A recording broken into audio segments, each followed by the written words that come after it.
समस्त नमस्कार मो ना रेवरेंड टेड। आज मु जोहन पुस्तक 2 पर्व विषय कहबी। आज जेरूशलेम चर्च विषय मुझे कहवाई जाऊँगी। चलतु आम जोहन 2 पर्व देखा 13 पद को जा से जिहुदी मान निस्तार पर्व सन्निकट होता आउ जीशु जेरूशलेम को गले पुणी से मंदिर गोरु मेढ़ा और काप्ता व्यवसाय मान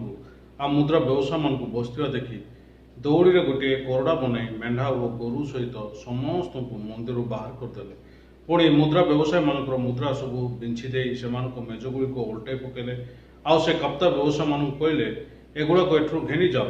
मोर पिता गृह को वाणिज्यर गृह कर ना तुम्भ गृह निमंते उद्योग मत ग्रास कर लेखा अच्छे बोली शिष्य मान मन पड़ल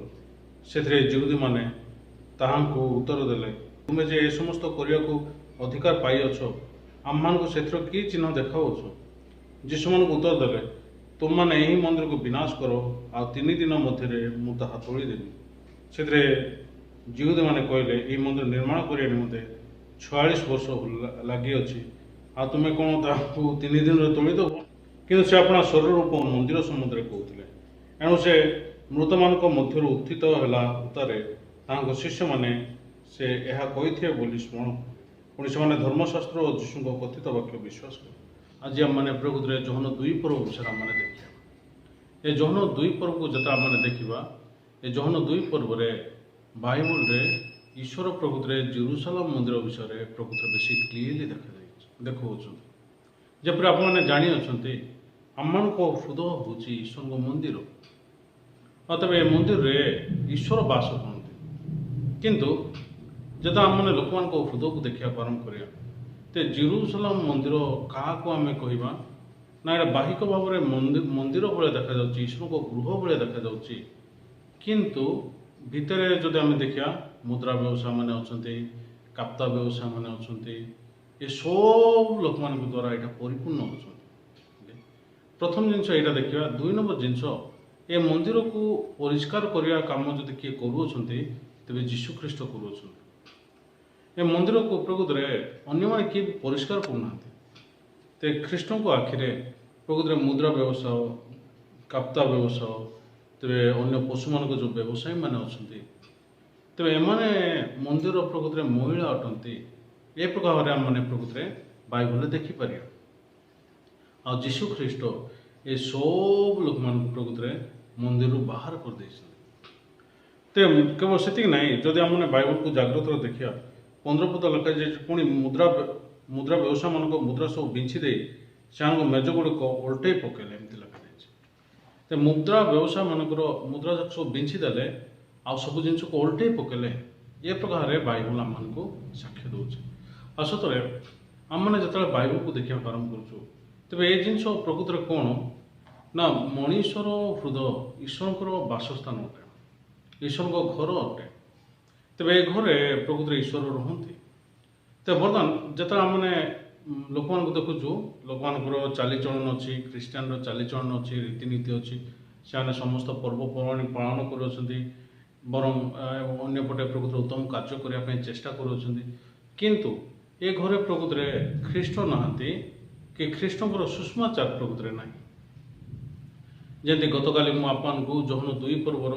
विवाह उत्सव विषय कही आज मुझे प्रकार ये जेरूशलेम मंदिर विषय मुझे कह अबपुत्र कहानी को जब आप पढ़े ये बड़ पुअर गोटे स्टोरी अच्छी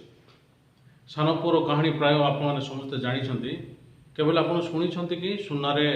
प्रलेप देवार सुनार प्रलेपर अर्थ केवल शुणी कि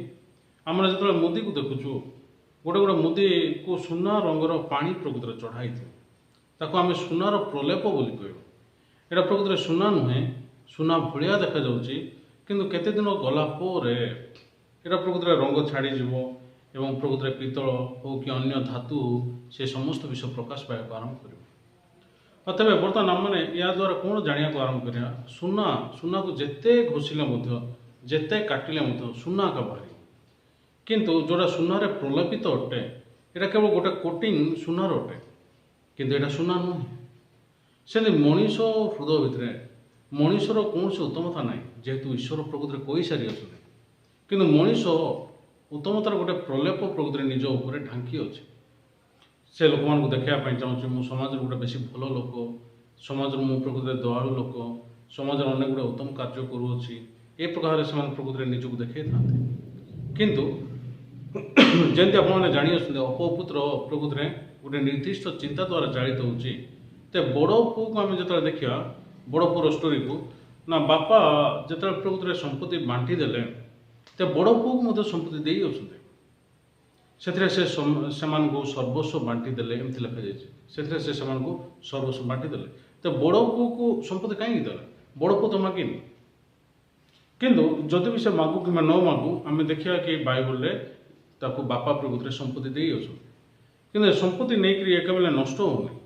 संपत्ति नहीं प्रकृति बेस भल ये जीवन काटुची तो बापांकर कथा शुणिकी जाऊँगी ना खरार बहुत परिश्रम करुच्ची अन्य परिश्रम कर बहुत गुड़िए परिश्रम करुच्ची किंतु से आम कौन विषय जानू किंतु यार प्रोब्लेम केतले स्टार्ट होगा आरंभ कला पुओ जो प्रकृति फेरी आसुची पुओ जो फेरी आसुची बापा बहुत खुशी अच्छे बापा प्रकृति बहुत धन्यवाद अच्छे किंतु जड़े जदि किए खुशी ना तेज से हूँ बड़ पुओ कहीं प्रकृति खुशी ना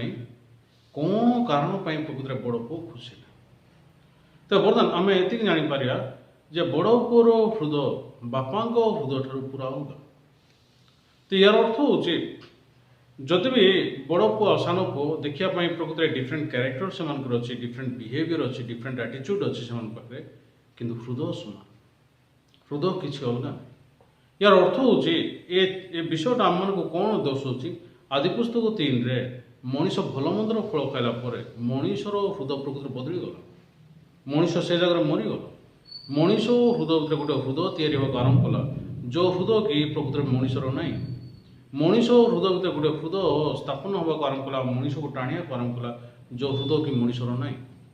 आ जो हृदय कि ईश्वर भी ना आसतरे ये हृदय प्रकृति सहित तेरे बर्तमान अपपुत्र कहानी रे ईश्वर आम को कौन देखा आरंभ कर पृथ्वी में 2 प्रकार लोक मैंने प्रकृति बंचुंट आटीट्यूड प्रकृति डिफरेंट हुए तो से आटीट्यूड बिहेवियर कैरेक्टर नेचर सब जिन अलग हो पाए कि हृदय प्रकृति गोटे यार अर्थ बड़ पुओ जदि भी परिश्रम करुचे काम करुचे किंतु या हृदय भितर बापांकर मन ना बापा हृदय ना आम मैंने गोटे पटे परिश्रम कराटा देखुचु किंतु जेहेतु पाखे बापा हृदय ना तेज ये बापा प्रकृति शुणुनी ए पृथ्वी किए सब घृण्य लोक जी कि शुणुनी आप मैंने जो प्रकृति शुणुंट आपण भाया मूल्यवान लोक किए भी ना केवल से ना आपणकर जो लोक मैंने शुणुअंट हृदय सहकार जो मैंने शुणुंट आपण समस्ते आड़ को धन्यवाद अटंती किंतु बर्तमान चर्च लोक मैंने ईश्वर वाक्य को हृदय सहकार शुणुना अन्य मनस्क भाव से प्रकृति शुणुंट चर्च को जब आपने जीवे तो पिलाने प्रकृति मोबाइल खेलटा मैंने देखिपर कि पिलाने प्रकृति अन्य मनस्क थीटा मैंने देखिपर बापा मैंने अन्य मनस्क थीटा देखिपर माँ मैंने अधिकांश समय जो मैंने प्रकृति टी बयस प्राप्त होते से प्रकृति अधिकांश समय चर्च से ढुंकरिया आरंभ करते से शुवा आरंभ करते तो बर्तमान जुगरे आम मैंने जो प्रकृति बड़ पुओ आ सान पुओ भाया लोक भाग करदे सान पुओ हूँ गोटे लोक जी कि संपूर्ण भाव तार माने आंटी सोशल लाइफ से प्रकृति काटुची असामाजिक काम बा अनैतिक कार्य से प्रकृति लिप्त अच्छी किंतु बड़ पुओ भाया लोक आसतरे बेस भल काम करुच्ची बापा जमी जाकि परिश्रम करुच्ची काम करुच्ची खरारे काम करुच्ची आम एमती देखिपर तो बर्तमान बड़ पुओ प्रकृति काम करुच्ची किंतु सान पुओ जो फेरी आसे बापा प्रकृति दौड़ी जाऊँ आलिंगन कर चुमा दौरान सबुठ प्रकृति भल लुगा घिनी आस पिंधा बोली कहते मुदी दियो पादुका दियो मोटा बाछटे प्रकृति मार मोर ये पुओ मरी जाइला आउ थे बंचला हजि जाइला मिलला एमती कहते बापा तो बर्तमान पुओ कौटू कौटू फेरी आसे ना निज चिंतार बापा दुनिया को निज परिश्रम दुनिया बापा परिश्रम दुनिया तो ये छुआपाई प्रकृति बापा कम कर बड़ पुओ कहीं कम करूना ना एवं कौन तो बड़ पुओ मु पारिनी मो द्वारा हेनी ए प्रकार जिन हृदय भितर ना सान पुओ हृदय को आम जो जावा तो बापा जो कम करेनि ये बंची पार बापा जो ग्रहण करेनि तेज ये केवल स्थापित हो पारे कि बंची पार सदरे कि बड़ पुओ निजे स्थापन होगापी बापा हृदय भितर भल पुओ भाव स्थापन होगापी परिश्रम करुच्ची काम करुच्ची किंतु बापा तार कहते पुओ तोर सान भाई फेरी आसला ये कदाचार जीवन काटिला बेश्यामान सागर जीवन काटिला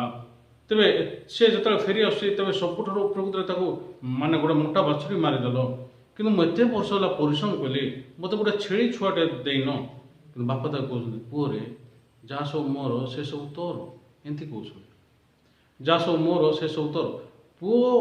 बापा जहाँ अच्छी पुओर से सब तार बापा एमती कहते कि ये कौन ग्रहण करुच्ची कि ना ग्रहण करूँ ये मंगुनि एकमत होनी कहीं प्रकृत बापा ताक ग्रहण कले ए प्रकार से प्रकृत बहुत रागी जाऊँगी हृदय भर बेसी खराब लगुच सतरे भाई बोल मैंने यार अर्थ कौन बाइबल आम देखुची बापा ना पुओर खराब विषय देखुं ना पुओर भल विषय देखुं यार अर्थ आदि पुस्तक 3 रे मनीष भल मंदर फल खाइला मनीष मरीगला मनीष मरीगला मनीष पाखे जहाँ भी कम बाहरी आसकोसी विषय भी बाहरी आसा प्रकृत मनीषर ना प्रथम काम मनीष को प्रकृत डिबिरी गचर पत्र घागरा बनिकी पिंधिया काम किए शिखेला मनीष आम मैंने प्रकृत जो पाठ पढ़ुचु जोग वियोग हो कि अक्षर हो आम को शिक्षक जदि बारंबार शिखेबेनी आम मैंने से पाठ को धरी पार्न जदिव यहाँ प्रकृत माने छोटकाटिया पाठ अटे तेरे डिमिरी गचर पत्र घागरा बनिकी पिंधापी प्रकृत मनीष को बुद्धि किए देला ईश्वर देले कि मत लगुनि ईश्वर दे आ शैतान मनीष हृदय भितर बर्तमान कार्य करुच्ची कौन देकरी ना भल मंदर ज्ञान देकरी भल मंदर बुद्धि देकरी ए सबू जिनस द्वारा मनीष हृदय को प्रवंचना करने से चेष्टा कर सतरे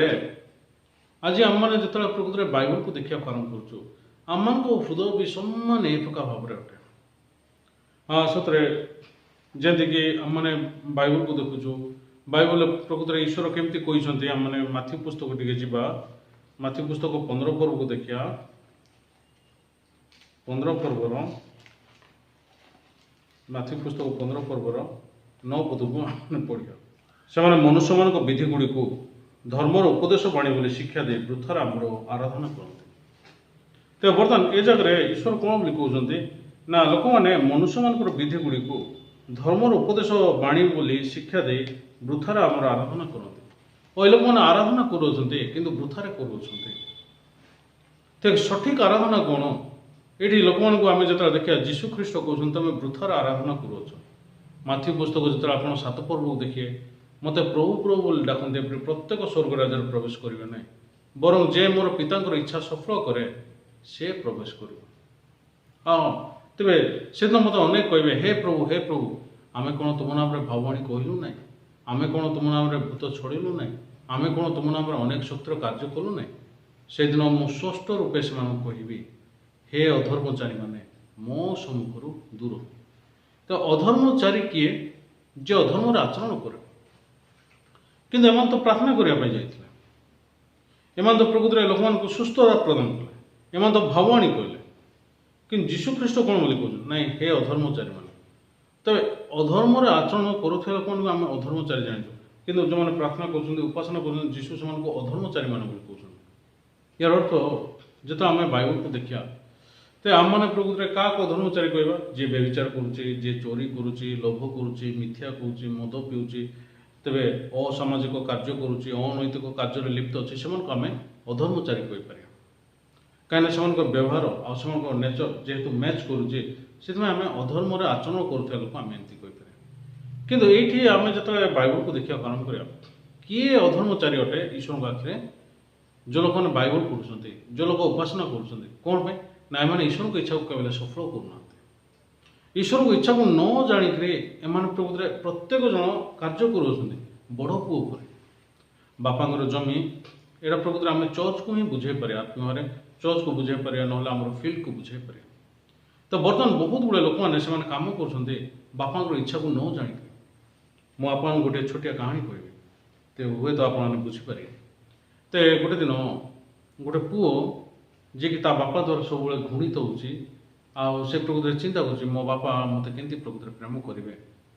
तो मो बापा सब मत प्रकृत घृणा करते मत भल पाइबे एतिकी ये प्रकृत चिंता कर ଚିନ୍ତା କରୁଥିବା ସମୟରେ ଗୋଟେ ଦିନ ଏ ପ୍ରକାର ଭାବୁଥିବା ସମୟରେ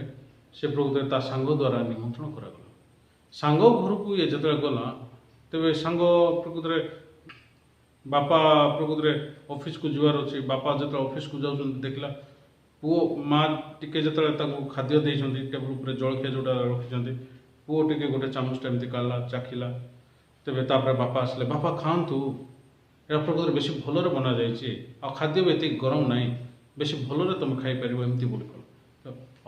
ତେବେ ଧନ୍ୟବାଦ ପୁଅ ଏମିତି ବୋଲି ତାଙ୍କ ବାପା କହିଲେ ଖାଇଲେ। ତେବେ ପୁଅ ଏଇଟା ଦେଖିକି ପ୍ରକୃତରେ ଚମକି ଗଲା। ମୁଁ କେବେ ବି ମୋ ବାପାଙ୍କ ଆଡ଼କୁ ଏଇ ପ୍ରକାର ବ୍ୟବହାର କେବେ କରିନି। ଯଦି ବି ମୋ ବାପା ଅଛନ୍ତି ଏବଂ ମୁଁ ଅନେକ ଗୁଡ଼ିଏ ପ୍ରକୃତରେ କାର୍ଯ୍ୟ କରୁଛି, କିନ୍ତୁ ମୋ ଲାଇଫରେ ମୁଁ କେବେ ଏ ପ୍ରକାର ଜିନିଷକୁ କେବେ କରିନି। ଆଉ ତେବେ ମୋ ବାପା ସତରେ ମୋତେ କେମିତି ଭଲ ପାଇବେ, ମୋ ଖାଇବା ପୂର୍ବରୁ ପୁଅ ଖାଉଛି ଏ ବିଷୟକୁ ମୁଁ ଦେଖିପାରୁଛି। ଆଉ ପ୍ରକୃତରେ ପୁଅ ଯେତେବେଳେ ଖାଉଛି ତେବେ ସତରେ ବାପା ପ୍ରକୃତରେ ବହୁତ ଖୁସି ହେଉଛନ୍ତି। ମୁଁ ମଧ୍ୟ ଏ ପ୍ରକାର ଜିନିଷ କରିବା ଦରକାର। ତେବେ ଅନ୍ୟପଟେ ପ୍ରକୃତରେ ଆମେ ଯେତେବେଳେ ଆଉଥରେ ବାଇବଲ ଆଉଥରେ ଯେତେବେଳେ ତାଙ୍କୁ ଦେଖିବା, ତେବେ ବର୍ତ୍ତମାନ ସେ ପ୍ରକୃତରେ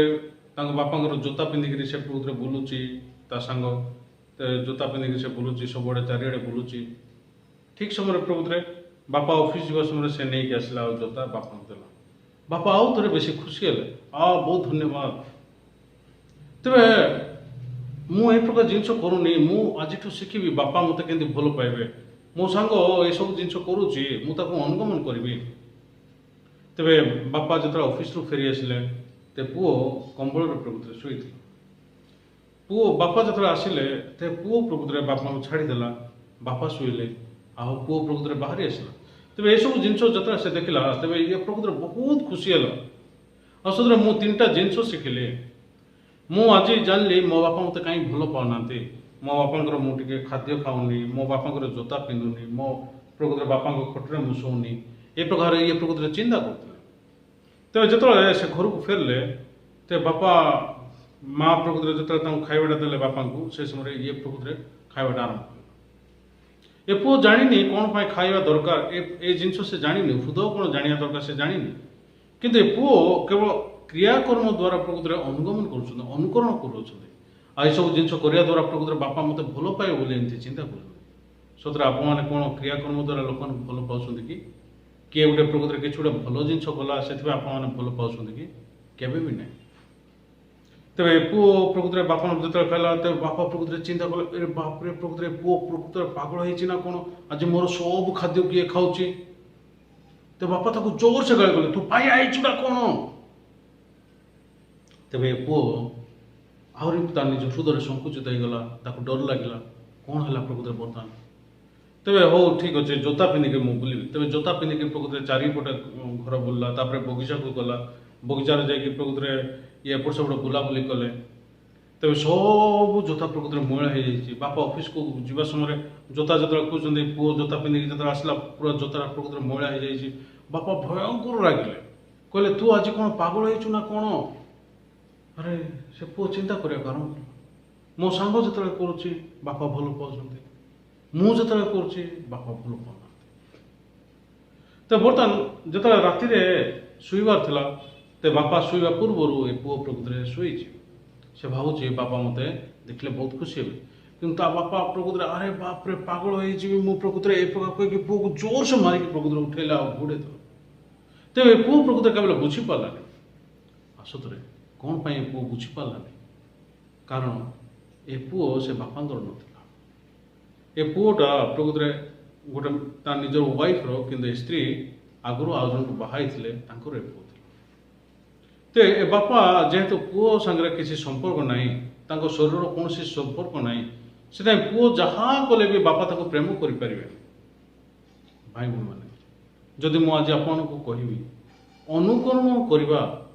ପ୍ରକୃତ ହୃଦୟ ନାହିଁ। ଈଶ୍ୱର ମଣିଷକୁ ପ୍ରକୃତରେ ଆମେ ଯେତେବେଳେ ଦେଖିବା ମଣିଷ ପ୍ରକୃତରେ ବହୁତ ଗୁଡ଼ିଏ ଜିନିଷ ଅନୁକରଣ କରୁଛି, କିନ୍ତୁ ଗୋଟେ ସୀମା ପର୍ଯ୍ୟନ୍ତ ଯାଇପାରେ, କିନ୍ତୁ ସେମିତି ନାହିଁ। ଯଦି ଅନୁକରଣ କରିବାର ଅଛି, ଏ ପୃଥିବୀରେ କିଏ ପ୍ରକୃତରେ ପିତରଙ୍କୁ ଅନୁକରଣ କଲା? ଏ ପୃଥିବୀରେ କିଏ ପ୍ରକୃତରେ ପାଉଲଙ୍କର ଲାଇଫକୁ ଅନୁକରଣ କଲା? ଏ ପୃଥିବୀରେ କିଏ ଯୀଶୁଙ୍କର ଅନୁକରଣ କଲା? ଯଦି ଆମମାନେ ଅନୁକରଣ ବି କରିବାର ଅଛି, ଖ୍ରୀଷ୍ଟଙ୍କୁ ଅନୁକରଣ କିଏ କରୁଛି? କିଏ ବି ନାହିଁ। ବିପରୀତରେ निज निज रास्तार से प्रकृति जीवन काटुच्च। तो जेरूसलम मंदिर आम जो देखा जेरूसलम मंदिर प्रकृति को जगह को आम जेरूसलम मंदिर बोली कहवा ना बाहिक भाव में यहाँ प्रकृति चर्च भाया देखा जाऊँगी किंतु भितर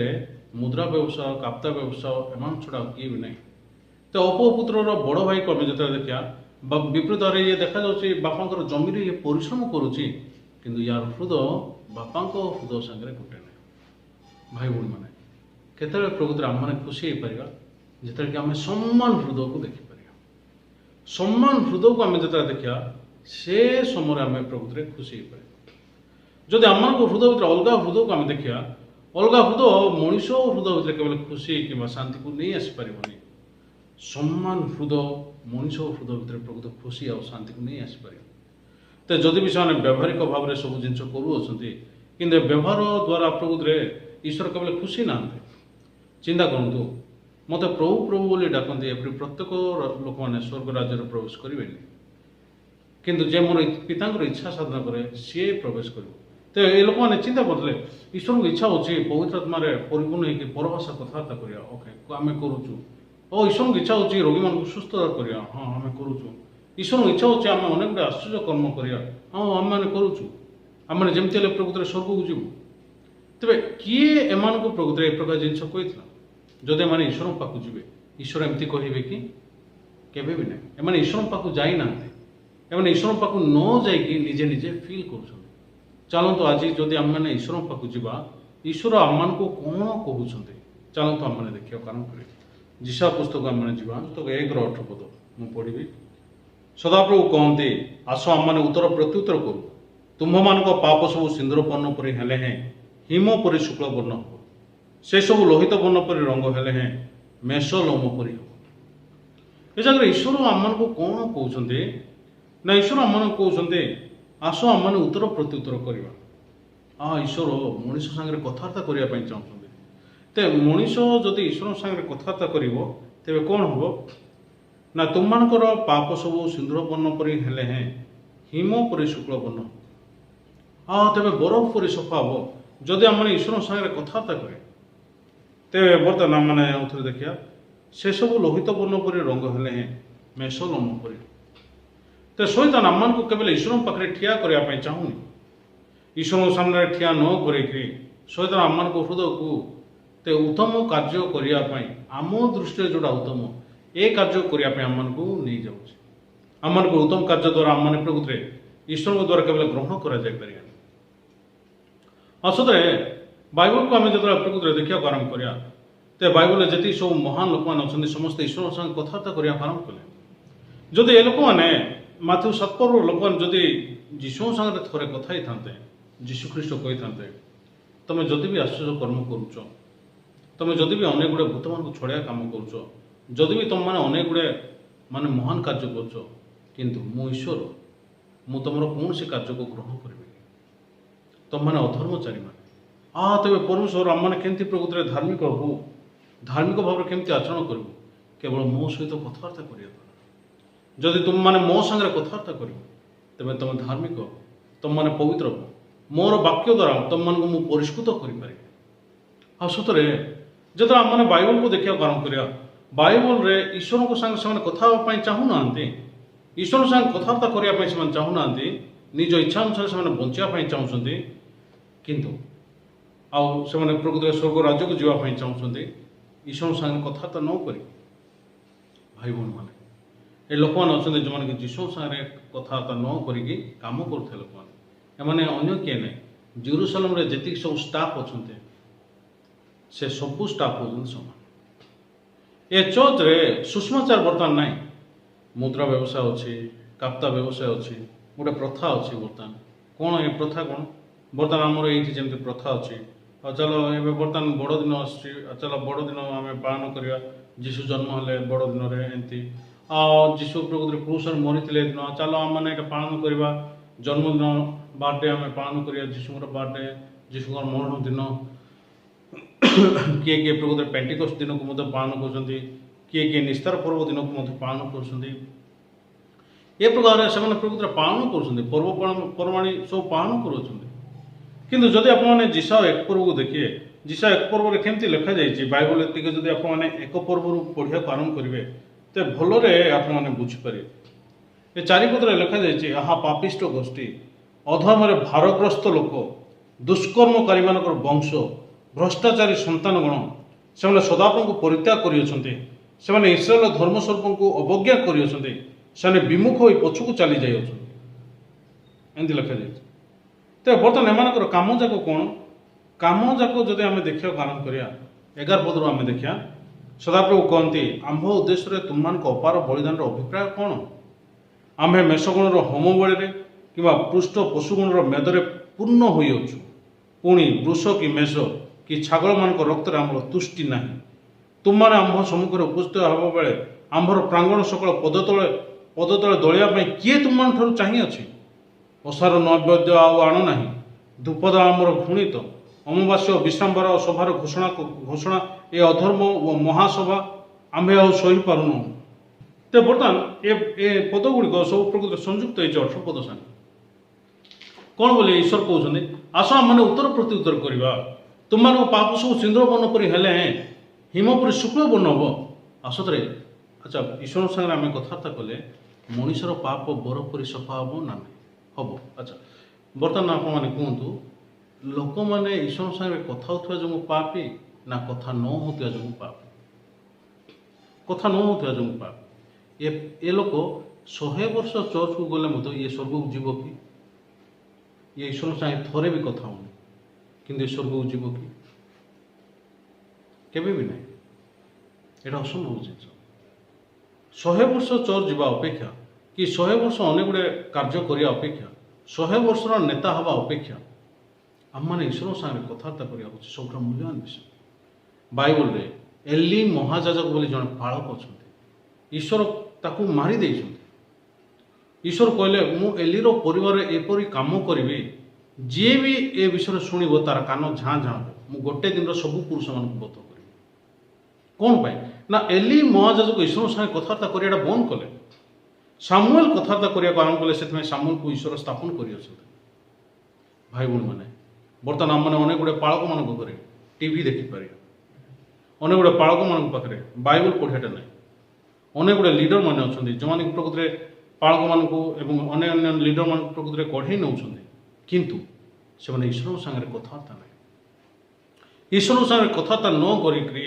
ईश्वर कार्य को से करने जाऊँ सब बेस आश्चर्य विषय मु जड़े मालिक सागर कथबार्ता करी से मालिकर काम करी यहाँ बहुत आश्चर्य विषय उदाहरण स्वरूप मुझे घरे प्रकृत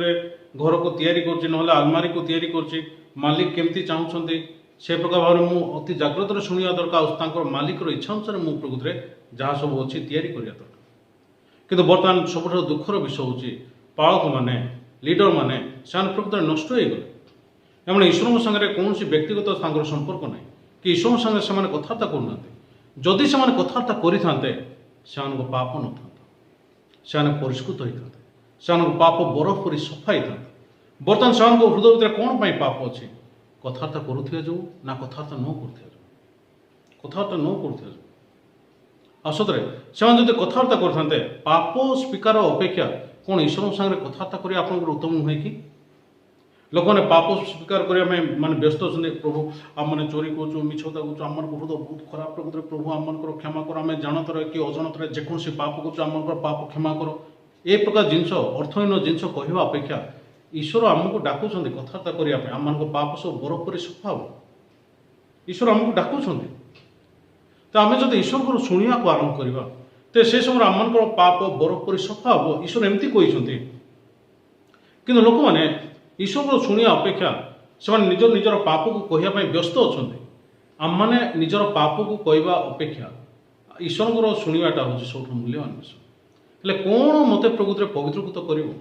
ईश्वर कहते आस आम उत्तर प्रत्युत्तर करवा तेरे मुझे जीशु सागर कथबार्ता करवा दरकार ए जीशा भविष्य वक्ता जीशु सागर ईश्वर सागर कथबार्ता कर हृदय बरफ पर सफा हो जाए जदि आप बाइबल को पढ़े जीशा पुस्तक पढ़े तो जीशा भविष्य वक्ता केमती धार्मिक हेले पवित्र हेले अति स्पष्ट भाव में ताहा लिपिबद्ध अच्छे सतरे आज जो आम बाइबल को देखा ईश्वर सागर आम जो कथबार्ता करवा तेज आम पवित्र हो ଲୋକମାନେ ଈଶ୍ୱରଙ୍କ ସାଙ୍ଗରେ କଥାବାର୍ତ୍ତା ନ କରିକି ଈଶ୍ୱରଙ୍କ ଘରକୁ ଯାଇକି ଆମେ ଚୋରି କଲୁ, ମିଛ କଥା କହିଲୁ, ରାଗିଲୁ, ଘୃଣା କଲୁ, ପ୍ରଭୁ ଆମମାନଙ୍କ ମାନେ ପାପୀ ଅଟୁ, ଆମମାନଙ୍କ ପାପ କ୍ଷମା କର, ଏମିତି ପ୍ରାର୍ଥନା କରୁଛନ୍ତି। ତ ଏଇଟା ଗୋଟେ ସମାନ ଜିନିଷ ହେଲା। ଆପଣମାନେ ଡାକ୍ତରଙ୍କ ପାଖକୁ ଗଲେ, ଡାକ୍ତରଙ୍କୁ କହିଲେ କ'ଣ ହେଲା ଆସିଲେ, ମୋର ପେଟ ବଥା ହେଉଛି ଆଜ୍ଞା, ଆଉ ମୋର ପେଟ ବଥା ହେଉଛି, ମୁଣ୍ଡ ବଥା ହେଉଛି, ହଉ ଯାଉଛି ଆଜ୍ଞା ନମସ୍କାର କହିକି ପାର। ତମେ କ'ଣ ପାଇଁ ଆସିଲ? ନାଇଁ ମୋତେ ଟିକେ ଜ୍ୱର ଜ୍ୱର ଲାଗୁଛି ଆଜ୍ଞା, ନମସ୍କାର ଯାଉଛି ଟାଟା, ଏମିତି କହିକି ପାର। ଏଇଟା ପ୍ରକୃତ ଅର୍ଥ ହିଁ ନୁହଁ। ଡାକ୍ତର କହିବେ ୟାକୁ ଜ୍ୱର ହେଇନି, ଏ ବାୟା ହେଇଛି ବୋଲି କହିବେ। ସେମିତି ଲୋକମାନେ ଈଶ୍ୱରଙ୍କ ଗୃହକୁ ଯାଉଛନ୍ତି, ଈଶ୍ୱରଙ୍କୁ କହୁଛନ୍ତି ଆମେ ଚୋରି କଲୁ, ମିଛ କଥା କଲୁ, ରାଗିଲୁ, ଘୃଣା କଲୁ, ଯାଉଛୁ ଟାଟା। ଏବେ କିଏ? ନା ଆମେ ଏବେ ବି ପାପ। ଆଚ୍ଛା ତମେ କୁଆଡ଼େ ଯାଇଥିଲ? ନା ଚର୍ଚ୍ଚକୁ ଯାଇଥିଲ। କ'ଣ ପାଇଁ ଯାଇଥିଲ? ପାପ ସ୍ୱୀକାର କରିବା ପାଇଁ ଯାଇଥିଲ, ବାକ୍ୟକୁ ଶୁଣିବା ପାଇଁ ଯାଇଥିଲ। ବାକ୍ୟ ଶୁଣିଲ, ହଁ। ଧାର୍ମିକ ନା ପବିତ୍ର? ପାପୀ? ନାଇଁ ଆମମାନେ ପାପୀ। ସମାନ ଜିନିଷ ମାନେ ବାରମ୍ବାର ସେମାନେ କହିବା ପାଇଁ ଅଭ୍ୟସ୍ତ।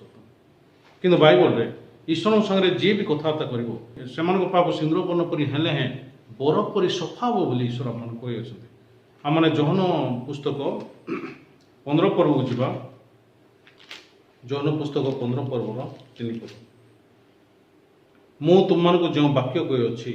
ସେଥିଯୋଗୁଁ ତୁମମାନେ ପରିଷ୍କୃତ ହୋଇଅଛ। ଓ ଯୀଶୁଙ୍କର ବାକ୍ୟ ପାଇଁ ଆମମାନେ ସମସ୍ତେ ପରିଷ୍କୃତ ହୋଇଅଛୁ। ଆଉ ସତରେ ଯୀଶୁଙ୍କର କ'ଣ ବାକ୍ୟ ଦ୍ୱାରା ଆମମାନେ ପରିଷ୍କୃତ ହୋଇଅଛୁ? ଏହି ଦେଖ ଈଶ୍ୱର ମେସାଉକ ଯେ ଜଗତର ପାପ ବୋହି ନେଇ ଯାଆନ୍ତେ। ଆଉ ତେବେ ଆମମାନଙ୍କର ପାପ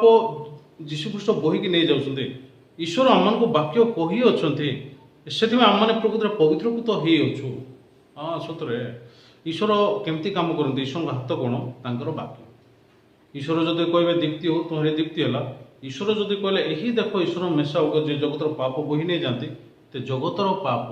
ଯୀଶୁଙ୍କ ମୁଣ୍ଡ ଉପରକୁ ସ୍ଥାନାନ୍ତରିତ ହେଲା, ଯୀଶୁଙ୍କ ଉପରକୁ ଚାଲିଗଲା। ଆଉ ତେବେ ଯଦି ଆମମାନେ ବାକ୍ୟର ଉଦାହରଣ ନେବା, ଯୀଶୁଙ୍କ ସାଇଡ଼ରେ ଥିବା ଡକାୟତ, ଯୀଶୁ ତାକୁ କହିଲେ ତୁ ଆଜି ମୋ ସାଙ୍ଗରେ ପାରଦର୍ଶରେ ଉପସ୍ଥିତ ହବୁ, ଏମିତି କହିଲେ। ତେବେ ସେ ଉପସ୍ଥିତ ହେଲା। ଆଉ ଏ ଲୋକ ପ୍ରକୃତରେ ଗୋଟେ ଡକାୟତ, ଏ ଲୋକ କେମିତି ପ୍ରକୃତରେ ସ୍ୱର୍ଗକୁ ଯାଉଛି? ନା ଅନ୍ୟପଟେ ଆଉ ଜଣେ ଲୋକ ପ୍ରକୃତରେ ଯୀଶୁଙ୍କୁ ଥଟ୍ଟା କରୁଛି। ତୁ ଯଦି ଈଶ୍ୱରଙ୍କ ପୁଅ, ନିଜକୁ ହେଲା ଆମମାନଙ୍କୁ ହେଲା, ତାମାନେ ଏ ବାକ୍ୟକୁ ବିଶ୍ୱାସ କରୁନି, ଈଶ୍ୱରଙ୍କୁ ବିଶ୍ୱାସ କରୁନି। ଏ ଡକାୟତ ପ୍ରକୃତରେ ଚିନ୍ତା କର, ଯେଉଁ ନିୟମ ମୋତେ ଦଫା ଲାଗିଛି, ଠିକ୍ ଦଫା ଲାଗିଛି। କାହିଁକି? ମୁଁ ଅନେକ ଗୁଡ଼ିଏ ବ୍ୟଭିଚାର କରିଛି, ଅନେକ ଗୁଡ଼ିଏ ସ୍ତ୍ରୀ ଲୋକମାନଙ୍କୁ ନଷ୍ଟ କରିଦେଇଛି, ଅନେକ ଗୁଡ଼ିଏ ଲୋକମାନଙ୍କୁ ହତ୍ୟା କରିଛି, କାହାର ପ୍ରକୃତରେ ସୁନା ଟାଣିକି ନେଇଗଲି, ଟଙ୍କା ଟାଣିକି ନେଇଗଲି। ତ ମୁଁ ଗୋଟେ ଡକାୟତ। ବାଇବଲର ନିୟମ ଅନୁସାରେ ମୁଁ ମରାଯିବା ଯୋଗ୍ୟ, ସେଥିପାଇଁ ମୁଁ ମରୁଛି। କିନ୍ତୁ ଯୀଶୁ କ'ଣ ପାଇଁ ମରୁଛନ୍ତି? ଯୀଶୁ କେଉଁ ନିୟମକୁ ଭାଙ୍ଗିଲେ? କେଉଁ ନିୟମର ଦଫା ଲାଗିଛି? ସୈନିକମାନଙ୍କୁ ପଚାରିଥିବ, ଏ ଭାଇ ଯୀଶୁଙ୍କୁ କେଉଁ ଦଫା ଲାଗିଛି? କହିଲେ ସୈନିକମାନେ ସତରେ କହିପାରୁଥିବେ କେଉଁ ଦଫା ଲାଗିଛି। ମୁହଁ ପ୍ରକୃତରେ ତଳକୁ ଏମିତି କରିଥିବେ, ସାଇଡ୍ ଏମିତି କରିଥିବେ। ଏ ଯୀଶୁଙ୍କୁ କୌଣସି ଦଫା ଲାଗିନି, କୌଣସି ନିୟମକୁ ପ୍ରକୃତରେ ଉଲ୍ଲଂଘନ କରିନାହାନ୍ତି, କୌଣସି ନିୟମକୁ ଭାଙ୍ଗି ନାହାନ୍ତି। କୃଷିୟ ମୃତ୍ୟୁ ପର୍ଯ୍ୟନ୍ତ ସେ ପ୍ରକୃତରେ ଚୁପଚାପ ହେଇକି ସମସ୍ତ ବିଷୟକୁ ସେ ପ୍ରକୃତରେ ଗ୍ରହଣ କରିଅଛନ୍ତି। ସତରେ ଭାଇ ଭଉଣୀମାନେ, ଯଦି ମୁଁ ଆଜି ଆପଣମାନଙ୍କୁ କିଛି ଗୋଟେ ବିଷୟ କହିବି, ଏ ଡକାଏ ତେବେ ଇଏ ଜାଣିଲା ଇଏ ସତରେ ଈଶ୍ୱରଙ୍କ ପୁଅ। ଯୀଶୁଙ୍କୁ ଯଦି ଆଜି ମରାଯାଉଛି, ତେବେ ଈଶ୍ୱର ମାରୁଛନ୍ତି। କ'ଣ ପାଇଁ? ନା ଈଶ୍ୱର ଆମକୁ ପ୍ରତିଜ୍ଞା କରିଥିଲେ, ଯାହାଙ୍କର ପାପର ଲେଶ ମାତ୍ର ନଥିଲା, ତାହାଙ୍କୁ ସେ ଆମ ନିମନ୍ତେ ପାପ ସ୍ୱରୂପ କରିବେ। ଆଉ ଆଜି ମୁଁ ମୋର ଅପରାଧ ପାଇଁ ଏ ଜାଗାରେ ଠିଆ ହେଇଛି। ସମାଜ ଦୃଷ୍ଟିରେ ମୁଁ ଗୋଟେ ଅପରାଧୀ, ସେଥିପାଇଁ ମୁଁ ପ୍ରକୃତରେ ଆଜି କ୍ରୁଶରେ ଠିଆ ହେଇଛି, କ୍ରୁଶରେ ମରାଯାଉଛି। କିନ୍ତୁ ଈଶ୍ୱରଙ୍କ ସାମ୍ନାରେ ମୁଁ ଅପରାଧୀ ନ ହେବା ପାଇଁ ଈଶ୍ୱର ମୋତେ ଅନୁଗ୍ରହ କରିଅଛନ୍ତି, ଆଉ ଯୀଶୁଙ୍କୁ ଉତ୍ସର୍ଗ କରିଅଛନ୍ତି। ବାଇବଲରେ ଯେମିତି ଲେଖାଯାଇଛି, ସେହି ଯୀଶୁ ଆମମାନଙ୍କ ଅପରାଧ ନିମନ୍ତେ ସମର୍ପିତ ହେଲେ ଏବଂ ଆମମାନଙ୍କୁ ଧାର୍ମିକ ଗଣିତ କରିବା ନିମନ୍ତେ ଉତ୍ଥାପିତ ହୋଇଅଛନ୍ତି। ସତରେ ଯୀଶୁ ଖ୍ରୀଷ୍ଟ ଆମମାନଙ୍କୁ ଯେଉଁ ବାକ୍ୟ କହିଅଛନ୍ତି, ଏ ବାକ୍ୟ ଦ୍ୱାରା ଆମମାନେ ପବିତ୍ରକୃତ ହୋଇଅଛୁ। ଯୀଶା ଭବିଷ୍ୟତ ବକ୍ତା ଯେମିତି ଆମମାନଙ୍କୁ କହୁଛନ୍ତି, ଆସ ଆମମାନେ ଉତ୍ତର ପ୍ରତ୍ୟୁତ୍ତର କରିବା। ତୁମମାନଙ୍କ ପାପ ସବୁ ସିନ୍ଦୁର ବର୍ଣ୍ଣ ପରି ହେଲେ ହେଁ ଆପଣମାନେ ଯେକୌଣସି ପାପ କରନ୍ତୁ ନା କାହିଁକି, କିନ୍ତୁ ଈଶ୍ୱରଙ୍କ ସାଙ୍ଗରେ ଯେତେବେଳେ ଆପଣ କଥାବାର୍ତ୍ତା କରିବେ, ବରଫ ପରି ସଫା। ଭାଇ ଭଉଣୀମାନେ, ପାପ ସ୍ୱୀକାର କରିବା ଅପେକ୍ଷା ସବୁଠାରୁ ମୂଲ୍ୟବାନ ବିଷୟ ହେଉଛି ଈଶ୍ୱରଙ୍କ ସାଙ୍ଗେ କଥାବାର୍ତ୍ତା କରିବାଟା। ଯେହେତୁ ଆପଣମାନେ ପ୍ରକୃତରେ ପାପ ସ୍ୱୀକାର କରୁଛନ୍ତି, ଏମିତି କହୁଛନ୍ତି,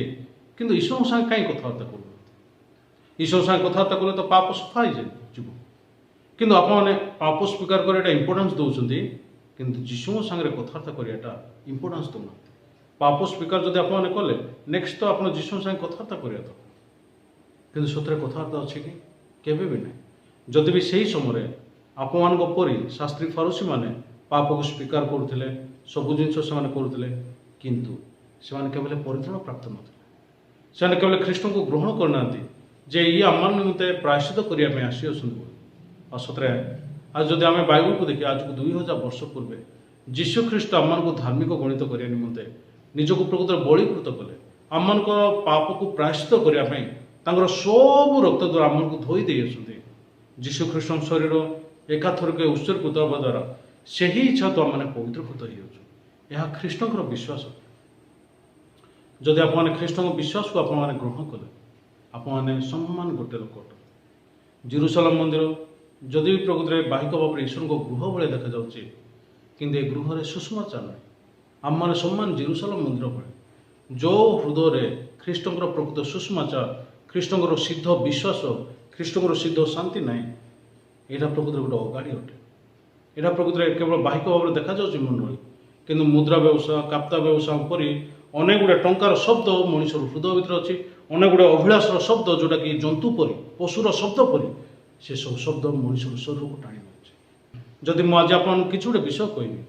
ईश्वर आम को पवित्रकृत कर ईश्वर आम को हृदय खाली कर जेरुसलेम मंदिर को ईश्वर प्रकृत खाली कले से प्रकार ईश्वर आम को हृदय को खाली कर कौन द्वारा ना आम सब पाप मस्तक से नहीं जावा द्वारा आमर जहाँ भी थिला सबू जिन प्रकृत ईश्वर खाली कर पवित्रकृत कर सिद्ध कर आशा करुँच उत्तम समय बीते आज मुझे कह प्रार्थना करी धन्यवाद दो सर्वश्रेष्ठ आज आम उत्तम समय देल आज उत्तम समय आम बीतेलु जेरुसलेम मंदिर को आम जो देखु मुद्रा व्यवसाय काप्ता व्यवसाय सबू लोक मैंने परिपूर्ण अच्छा किंतु ख्रीष्टर सुषमाचार कि ख्रीष्टर विश्वास से जगह ना स्वर्गीयता से प्रकार आम मैंने बंची आसुलु किंतु गोटे निरूपित समय तुम आम मत आसिल आम प्रायश्चित बड़ी भाव निजक उत्सर्ग कर आम को पवित्रकृत कल धन्यवाद दूचे गौरव विषय धन्यवाद दूचे महान विषय